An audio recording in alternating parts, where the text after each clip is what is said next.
Alright, doing a real quick video to show this Intellitronix digital dash instrument cluster that we put in. Oops, there we go.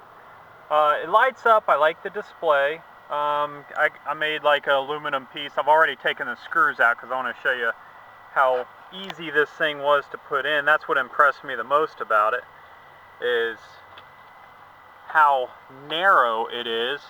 You can see I still got the factory instrument cluster behind there. This is the Toyota 4Runner this is in, but it's so narrow, and the wires on here, each one of them is labeled what it is. I went ahead and put it in. I put a connector on it from a junk car. That way it can be removed easily. But I was very, very happy with how this. A lot of the aftermarket stuff doesn't really impress me. But this one did. I was very pleased with it.